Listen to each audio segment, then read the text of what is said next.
Hello बच्चों, तो आज हम पढ़ेंगे प्रमुख लेखक और उनकी रचनाएं, जो कि कक्षा 10 की क्लास में हमेशा 1 नंबर या 2 नंबर वाले क्वेश्चन में पूछता है। 1 नंबर वाले क्वेश्चन होते हैं जो 10 या फिर 5 नंबर में 10 या 5 की संख्या में होते हैं, यानी कि आपको लेखक का नाम बताएगा। इनकी प्रमुख रचना कौन सी है या इनकी रचनाएं कौन सी हैं, उसमें 3-4 लेखकों का जो रचना है वो लिख देगा और उसमें से आपको जयशंकर प्रसाद की रचना को जो है छांटना होगा। तो ऐसे करके एग्जाम में क्वेश्चन जो है पूछता है। तो आज हम पढ़ेंगे प्रमुख लेखक, यानी कि बहुत सारे लेखक जो कि एग्ज़ाम में जिनकी रचनाएं बहुत बार पूछी गई है, उनका मतलब सारी रचनाओं को हम ध्यानपूर्वक पढ़ेंगे। और वो रचनाएं यदि आपने पढ़ लिया तो आपके 10 नंबर पक्के हैं। ठीक है, तो आप उन रचनाओं को ध्यानपूर्वक पढ़िए। आपको ज़्यादा रटने की ज़रूरत नहीं है, आप वीडियो को 1-2 बार पीछे करके देख सकते हैं। ठीक है, तो हम पहले से अपना स्टार्ट करते हैं कि जयशंकर प्रसाद की प्रमुख रचनाएं जो है कौन कौन सी हैं, उसको हमको देखना है। तो पहला है प्रेम पथिक। इनका जो एक रचना है उसका नाम है प्रेम पथिक, लेकिन एग्ज़ाम में जो बहुत बारी लगभग 2010 में भी पूछा था, 11-12 मतलब 10 से लेकर 2019 तक लगातार पूछा है कि जयशंकर प्रसाद तितली किसकी रचना है, ऐसे पूछता है। ये तितली किसकी रचना है, तो आपको बताना है कि जो तितली है वो जयशंकर प्रसाद जी की रचना है। ठीक है, या फिर ऐसे भी पूछ सकता है कि जयशंकर प्रसाद जी के किसी एक रचना का नाम लिखिए, तो उसमें आप कोई भी डाल सकते हैं, जैसे प्रेम पथिक, तितली, कंकाल, इरावती, ध्रुव स्वामिनी, आप कोई भी डाल सकते हैं। ठीक है, यदि ऐसे पूछ दिया कि ध्रुव स्वामिनी जो है वो किसकी रचना है, तब आपको लिखना होगा जयशंकर प्रसाद जी की। या फिर पूछ दिया इरावती किसकी रचना है, तो आपको लिखना होगा जयशंकर प्रसाद जी की। जो इनकी इरावती रचना थी ये अधूरी रचना थी, क्योंकि जब वे इसको लिख रहे थे इरावती को, तो उसी के बीच में उनका निधन हो गया, जिस कारण इरावती जो है वो पूरा नहीं हो पाया। ठीक है, तो इनका जो पहला रचना है उसको हम बोलते प्रेम पथिक, तितली, कंकाल, इसके बाद इरावती, ध्रुव स्वामिनी, चंद्रगुप्त, स्कंदगुप्त, पथिक, झरना, आंसू, आकाशदीप, छाया, आधी, इंद्रजाल, जन्मेजय का नागयंग और कामायनी। इसमें से जानते कौन कौन सा मेन है? कामायनी जो है वो लगभग हर साल पूछता है, लेकिन इंद्रजाल आदि मैंने वही रचनाएं ली हैं जो कि हर साल एग्जाम में पूछा जाता है, जो कि आपकी परीक्षा के लिए बहुत ही इम्पोर्टेंट है। मैंने केवल उसी रचनाओं को लिया है, तो आपको सारी रचनाओं को ज़्यादा रटने की ज़रूरत नहीं है। आप उसको बार बार देखेंगे तो आपको ये चीज़ें याद हो जाएंगी। या फिर आप ऐसे याद कर सकते हो कि आप इनके पहले जैसे कि अ का आधी का अ ले लीजिए, इंद्रजाल का ई ले लीजिए, ऐसे करके याद कर सकते हैं। तो एक बार फिर से देख लेते हैं इनका प्रेम पथिक, तितली, कंकाल, इरावती, ध्रुव स्वामिनी, चंद्रगुप्त, स्कंदगुप्त, पथिक, झरना, आंसू, आकाशदीप, छाया, आंधी और इंद्रजाल। जन्मेजय का नागयज्ञ और कामायनी जो है ये जयशंकर प्रसाद जी की रचना है। और हम इनका दूसरा देखेंगे तो दूसरे में हमारे कौन आते हैं? मुंशी प्रेमचंद्र की रचनाएं, जिनकी रचनाएं बहुत ही फेमस है, जो कि आपके बोर्ड परीक्षा के अतिरिक्त बहुत सारे परीक्षाओं में पूछा जाता है। क्योंकि मुंशी प्रेमचंद्र जो थे उनकी उपाधि एक थी कलम की सिपाही थे। ये बहुत सारी रचनाओं को लिखते थे और इनकी रचनाएं जो है बहुत फेमस भी होती थी। तो इन्होंने कौन कौन सा लिखा है? गोदान, गबन, रंगभूमि, कर्मभूमि। ठीक है, गोदान, गबन, रंगभूमि, कर्मभूमि,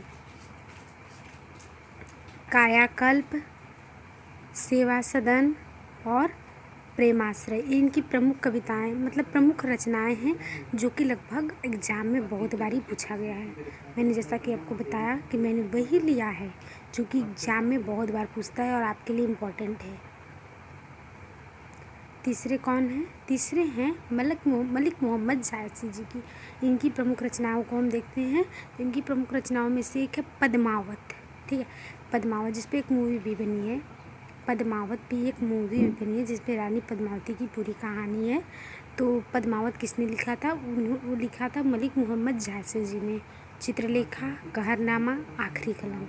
ठीक है, आप इसको पद्मावती को अच्छे से याद कर सकते हो, जो मूवी बनी भाई उसके राइटर कौन थे, तो मलिक मोहम्मद जायसी ऐसे भी याद कर सकते हो। और चित्रलेखा, कहरनामा और आखिरी कलम, ठीक है, आखिरी कलाम, ये सब भी इन्हीं की है। तो इनकी ज़्यादा कोई इम्पोर्टेंट रचनाएं बस 4 ही हैं, जिसमें से एक है पद्मावत, एक है चित्रलेखा, एक है कहरनामा, एक है आखिरी कलम, ठीक है। ये चारों आप याद कर सकते हो।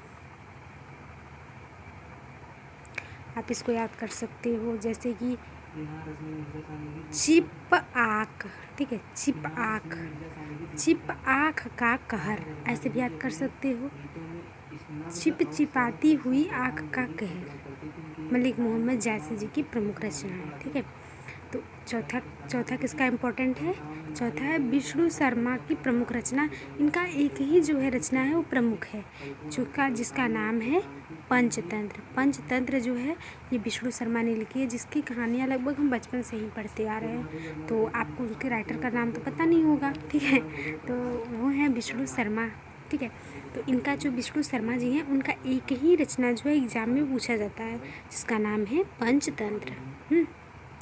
और 5वें हैं हमारे रामचंद्र शुक्ल जी, जिनका एक चैप्टर भी है, एक चैप्टर पूरा है 10वीं कक्षा में।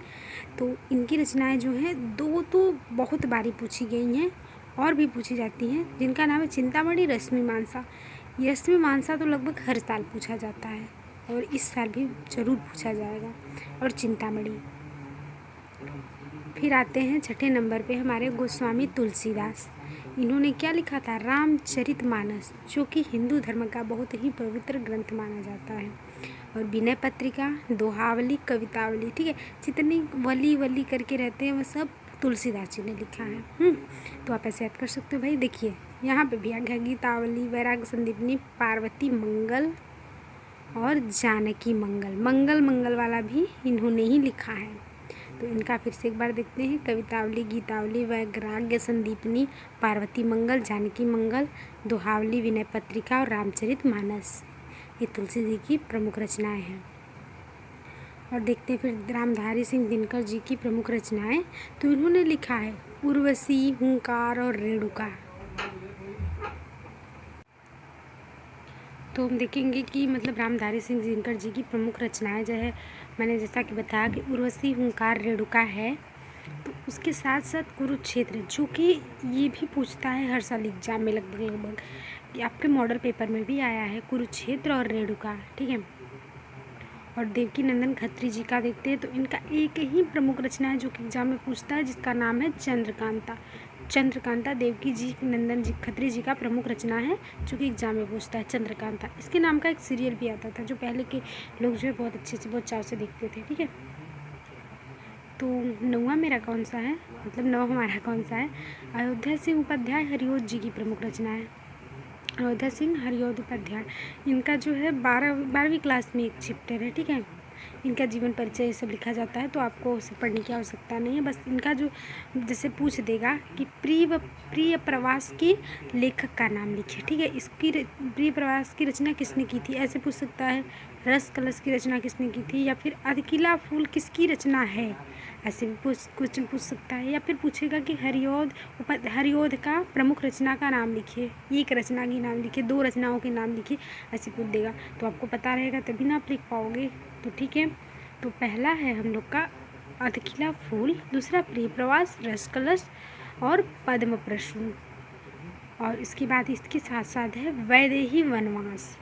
वैदेही वनवास मतलब कि सीता जी, वैदेही का मतलब सीता जी का दूसरा नाम क्या था? वैदेही। वो जो वनवास गई थी तो उसके बारे में इसी में लिखा गया है, वैदेही वनवास, जो उनकी रचना है, ठीक है। उसके बाद 10वां हम देखेंगे चंद्रबरदाई जी। चंद्रबरदाई जी जो थे वो आदिकाल के कवि थे, ठीक है। यहाँ से मैंने आपको एक क्वेश्चन और बता दिया कि जैसे पूछ दिया कि आदिकाल के एक कवि का नाम लिखिए या 2 कवियों के नाम लिखिए, तो आपको आदिकाल का कवि एक थे चंद्रबरदाई, एक थे परमाल रासो, ठीक है, और एक नरपति, दलपति और विद्यापति थे, सॉरी। तो इनका भी आप नाम लिख सकते हो, ठीक है। तो यहाँ से मैंने आपको एक क्वेश्चन और बताया कि जो चंद्रबरदाई थे वो आदिकाल के कवि थे। और उनकी रचनाओं को हम देखते हैं।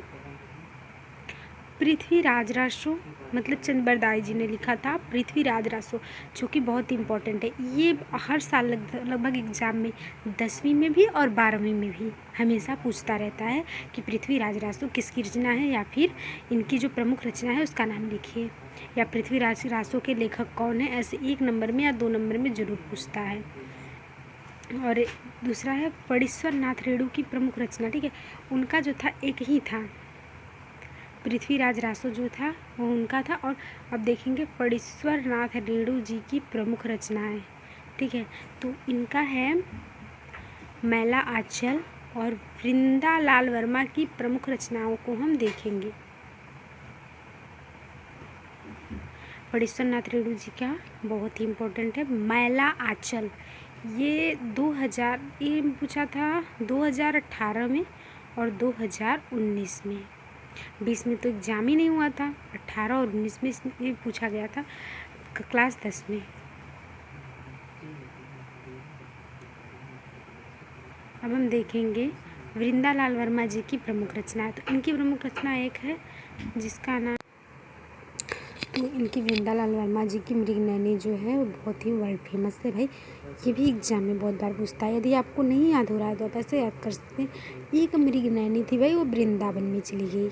एक ही मृगनयनी थी यहाँ पे, वो कहाँ चली गई, वृंदावन में। या फिर ऐसे याद कर सकते हो वृंदावन की मृगनयनी, वृंदावन की मृगनयनी, ठीक है, वृंदावन की मृगनयनी। आप ऐसे याद कर सकते हो कि भाई वृंदालाल वर्मा की एक प्रमुख रचना है जो कि एग्जाम में बार बार पूछता है, उसका नाम है मृगनयनी।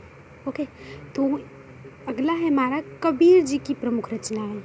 कबीर का तो बहुत ही सिंपल है, हम ऐसे याद कर सकते हैं साखी शबद रामायणी, साखी शबद रामायणी, और एक और है विजक, ठीक है, साखी शबद रामायणी और विजक कबीरदास जी की प्रमुख रचनाएं हैं जो कि बहुत ही इम्पोर्टेंट है।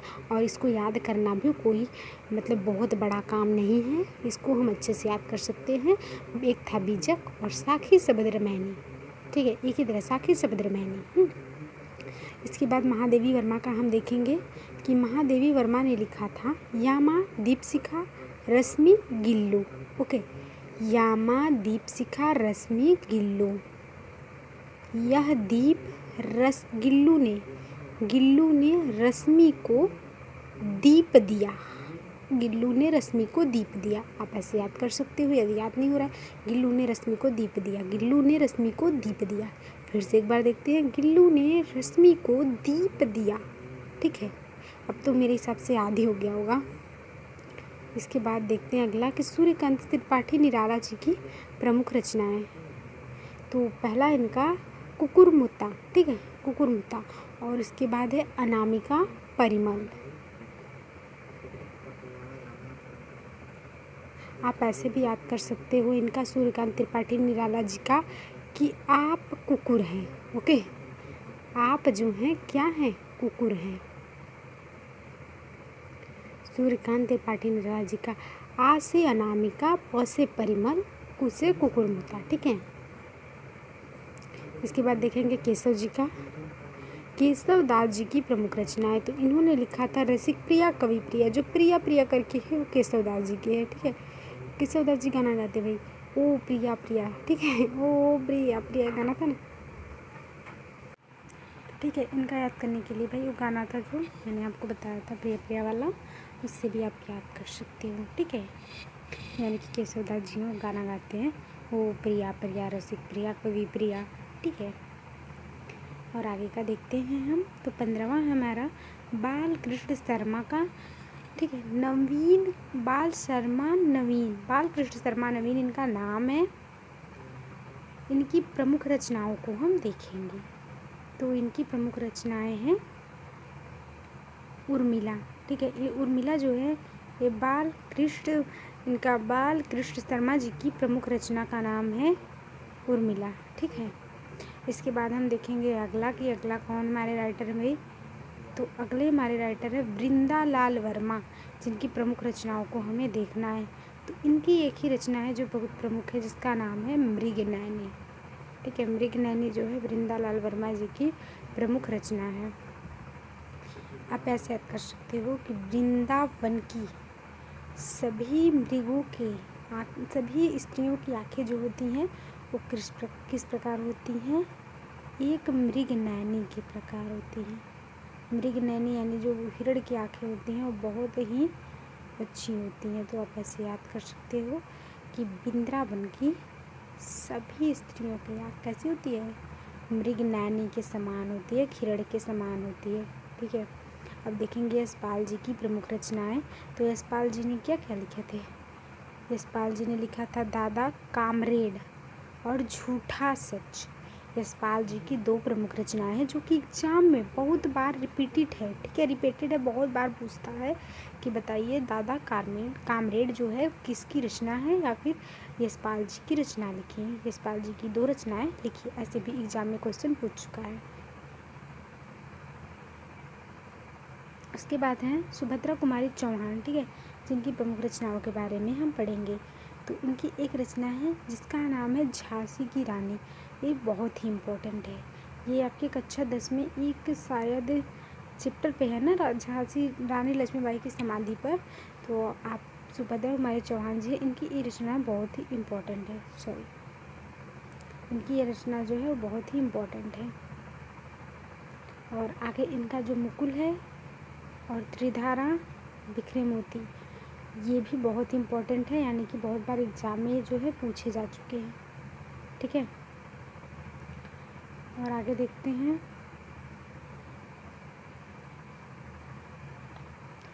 बिखरे मोती, ये भी इनकी जो है रचना बहुत ही इम्पोर्टेंट है। इसके बाद देखेंगे सूरदास जी की प्रमुख रचनाएं। सूरदास जी का सुर सागर, सुर पच्चीसी, सुर सारावली और साहित्य लहरी। अगर आप सुर पच्चीसी को याद नहीं कर, आप भूल गए, फिर भी सुर सागर, सुर साहित्य और सुर सारावली, ये जो है इनकी इम्पोर्टेंट 3 हैं जो कि सुर सागर के नाम पे ही हैं। इनको आपको ज़्यादा रटने की आवश्यकता नहीं है, आपको उनके नाम से ही याद हो जाएंगे। ठीक है, उसके बाद देखेंगे सुमित्रा नंदन पंत जी की रचनाएं। तो इनकी मोस्ट इम्पॉर्टेंट एक रचना है जिसका नाम है चिदम्बरा। ये भी एग्जाम में मोस्ट रिपीटेड है। फिर बीड़ा, स्वर्णधूली और इसके बाद युगवाड़ी, ग्राम्या, बूढ़ा चांद, ये सब भी जो है एग्ज़ाम में बहुत बारी पूछे गए हैं। मैंने जैसा कि आपको बताया कि मैंने वही क्वेश्चन लाया है जो कि एग्ज़ाम में रिपीटेड है।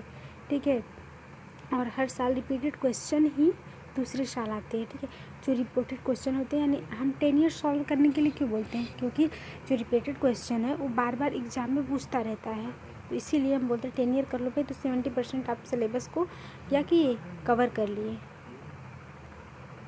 तो हमने किसका देखा था? हमने देखा था सुमित्रा नंदन जी की पंत की प्रमुख रचनाएं जो थी, कौन कौन सी थी? चिदम्बरा, वीणा, स्वर्णधूली, युगवाड़ी, ग्राम्या और बूढ़ा चांद। ठीक है, जो युगवाड़ी है ये भी बार बार पूछता है, और बूढ़ा चांद तो ये तो मोस्ट इम्पॉर्टेंट है इन सारे से। ठीक है, उसके बाद आते हैं हरिवंश राय बच्चन जी, जो कि अमिताभ बच्चन के पिताजी थे। ठीक है, वे भी बहुत सारी इम्पोर्टेंट रचनाएं किए थे। तो एक है मधुशाला, क्या भूलूं क्या याद करूं, मधुकलश, और एक है नीड़ का निर्माण। मैं यहाँ पे ऐड करना भूल गई, नीड़ का निर्माण। ये भी एग्जाम में बहुत बारी पूछता है। ठीक है, तो इनकी ये रचना है, क्या भूलूं क्या याद करूं, ये तो मोस्ट इम्पॉर्टेंट है। और मधुशाला और मधुकलश शायद एक या दो बार पूछा गया, लेकिन ये जो है मोस्ट इम्पॉर्टेंट है, बहुत बार पूछा गया है। और नीड़ का निर्माण फिर भी ये भी क्वेश्चन पूछता है एग्जाम में। इसके बाद देखेंगे हम मैथिली शरण गुप्त जी की रचनाएं। मैथिली शरण गुप्त जी ने लिखा था भारत भारती, साकेत, जयद्रथ वध, पंचवटी और यशोधरा। ठीक है, इन्होंने 5 रचनाएं जो हैं इनकी मोस्ट इम्पॉर्टेंट हैं। और इसके बाद हम देखेंगे श्री रामधारी सिंह दिनकर जी की प्रमुख रचनाएं। इनकी रचनाएं हैं रेणुका, हुंकार, कुरुक्षेत्र और उर्वशी। इसके बाद रश्मिरथी, रसवंती, चक्रवाल, हारे को हरिनाम। ठीक है, जो रश्मिरथी खंड काव्य है, रश्मिरथी एक खंड काव्य है जो कि 12th की क्लास में पूछा जाता है। तो आपको रामधारी सिंह दिनकर जी का नाम वैसे भी याद कर सकते हो कि रामधारी सिंह दिनकर जी ने र से रामधारी सिंह दिनकर, र से रेणुका, र से रामधारी सिंह दिनकर, र से रेणुका, र से रश्मिरथी खंड काव्य, ठीक है, और र से रसवंती भी है। फिर चक्रवाल हारे को हरिनाम, फिर द्वंद्व गीत, परशुराम की प्रतीक्षा, नीम के पत्ते, नील कुसुम, सीपी और शंख, आत्मा की आँखें, इतिहास के आंसू, बापू धूप छाँव और नए सुभाषित। इसके बाद बारदोली विजय, धूप और धुआं। सुमित्रा नंदन पंत जी हैं, इन्होंने जो रचनाएं की थी, इनकी रचनाएं जो है वो बहुत प्रचलित हुई और जो एग्जाम में है वो इनकी रचनाएं बहुत बारी पूछी गई हैं और जो रचनाएं पूछी गई हैं मैंने वही लिखा, जैसा कि मैंने पहले बताया था। और महादेवी वर्मा जी का, इनका हमने पहले पढ़ा था लेकिन सारी रचनाओं को मैं ऐडअप नहीं कर पाई थी वहाँ पे, इसलिए मैं इनको नीचे भी एक जगह ऐड कर दी हूँ। तो आप यहाँ इनका देखिए, इनका एक रचना है जिसका नाम है निहार, एक है जिसका नाम है नीरजा। निहार नीरजा ये जो है मोस्ट इम्पॉर्टेंट है, और नीरजा पे एक मूवी भी बनी थी, तो आप वैसे भी याद कर सकते हो कि महादेवी वर्मा जी की जो रचनाएं हैं वो पढ़ के हमें क्या आता है, निहार आता है, ठीक है। सांदगी, दीपशिखा और यामा और रश्मिरथी, जो मैंने पहले बताया था कि दीपशिखा जो है इनकी जो मोस्ट इम्पॉर्टेंट है, इसके बाद सांदगी, रश्मिरथी, नीरजा और निहार। फिर देखेंगे धर्मवीर भारती जी की प्रमुख रचनाएं, तो इनकी प्रमुख रचनाएं हैं कनुप्रिया, ठंडा लोहा, 7 गीत वर्ष, अंधा युग। इसके बाद देखेंगे हम द्विवेदी जी की प्रमुख रचनाएं अद्भुत आलाप, कालिदास की निरंकुशता और नैस धीर्य चरितम चर्चा और साहित्य शिखर विचार विमर्श, इनकी जो है वो रचनाएं हैं। एक बार हम फिर से सभी राइटर्स की जो है एक बार फिर से रचनाएं देख लेंगे जिससे हमें याद हो जाए अच्छे से, एग्जाम में हमारा 10 के 10 पूरा नंबर मिल जाए, ठीक है। तो जयशंकर प्रसाद जी की प्रमुख रचना थी कौन, प्रेम पथिक, तितली, कंकाल, ईरावती, ध्रुव स्वामिनी, चंद्रगुप्त, स्कंदगुप्त, पथिक और झरना। आंसू, आकाशदीप, छाया, आंधी, इंद्रजाल, जन्मेजय का नागयज्ञ और कामायनी, जो इनका सारी रचनाएं हैं मोस्ट इम्पॉर्टेंट है, जिसको आप बार बार वीडियो को देखोगे तो आपको अच्छे से याद हो जाएंगे। फिर देखेंगे मुंशी प्रेमचंद जी की रचनाएं, तो इनका है गोदान, गबन, रंगभूमि, कर्मभूमि, कायाकल्प, सेवा सदन, प्रेमाश्रय। फिर देखेंगे मलिक मोहम्मद जासी जी की प्रमुख रचनाएं, तो इनकी है पद्मावत, चित्रलेखा, कहरनामा, आखिरी कलम। फिर विष्णु शर्मा जी की प्रमुख रचना, इनका एक प्रमुख रचना है जो एग्जाम में बार बार पूछता है, जिसका नाम है पंचतंत्र। और रामचंद्र शुक्ल जी की चिंतामणि और रश्मि मानसा मोस्ट इम्पॉर्टेंट है, ठीक है। फिर देखेंगे गोस्वामी तुलसीदास जी की प्रमुख रचनाएं रामचरितमानस, विनय पत्रिका, दोहावली, गीतावली, कवितावली, वैराग्य संदीपनी, पार्वती मंगल, जानकी मंगल। फिर हम देखेंगे रामधारी सिंह दिनकर जी की प्रमुख रचनाएं उर्वशी, हुंकार, रेणुका और कुरुक्षेत्र। फिर आया है देवकी नंदन खत्री जी की प्रमुख रचना जो कि मोस्ट इम्पॉर्टेंट है, जिसका नाम है चंद्रकांता।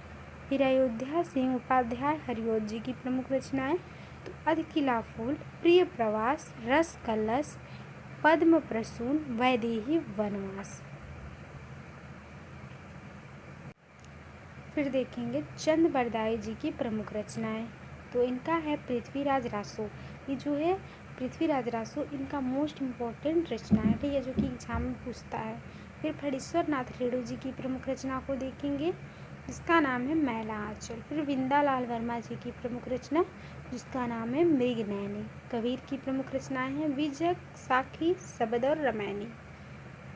महादेवी वर्मा जी की प्रमुख रचना यामा, दीपशिखा, रश्मि, गिल्लू और सूर्यकांत त्रिपाठी निराला जी की। महादेवी वर्मा में नीरजा और निहार भी है, ठीक है, जो यहाँ पे ऐड नहीं हुआ, नीचे मैंने ऐड किया है। तो सूर्यकांत त्रिपाठी निराला जी की प्रमुख रचनाएं हैं कुकुरमुत्ता, अनामिका और परिमल। केशवदास जी की प्रमुख रचनाएं रसिक प्रिया, कवि प्रिया। बालकृष्ण शर्मा नवीन की प्रमुख रचना उर्मिला है। और वृंदावन लाल वर्मा की प्रमुख रचना मृगनयनी। यशपाल जी की प्रमुख रचनाएं दादा कामरेड और झूठा सच। सुभद्रा कुमारी चौहान जी की प्रमुख रचनाएं झांसी की रानी, मुकुल, त्रिधारा, विक्रम मोती। सूरदास जी की प्रमुख रचनाएं सूरसागर, सूरपच्चीसी, सूरसारावली, साहित्य लहरी।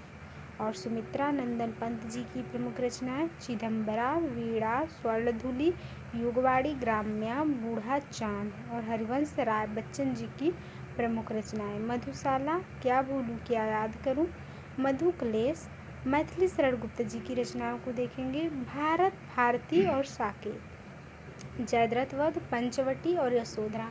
अब देखेंगे रामधारी सिंह दिनकर जी की रेणुका, हुंकार, कुरुक्षेत्र, उर्वशी, रश्मिरथी, रसवंती, चक्रवाल, हारे को हरिनाम और द्वंद्व गीत। परशुराम की प्रतीक्षा, नीम के पत्ते, नील कुसुम, सीपी और शंख, आत्मा की आंखें, इतिहास के आंसू, बापू, धूप छांव, नए सुभाषित, बारदौली विजय, धूप और धुआं। महादेवी वर्मा की जो कि वहाँ पे छूट गई थी कुछ रचनाएं, उसको मैंने नीचे ऐड किया है। तो कौन सी है, निहार और निर्जा, शांत गीत, दीपशिखा, यामा और रश्मि। धर्मवीर भारती जी की प्रमुख रचनाएं कनुप्रिया, ठंडा लोहा, 7 गीत वर्ष और अंधा युग। 27वां देखेंगे महावीर जी का, महावीर प्रसाद द्विवेदी जी की प्रमुख रचनाएं हैं अद्भुत आलाप, कालिदास की निरंकुशता, नैष, धीर चरितम चर्चा, साहित्य शिखर और विचार परामर्श।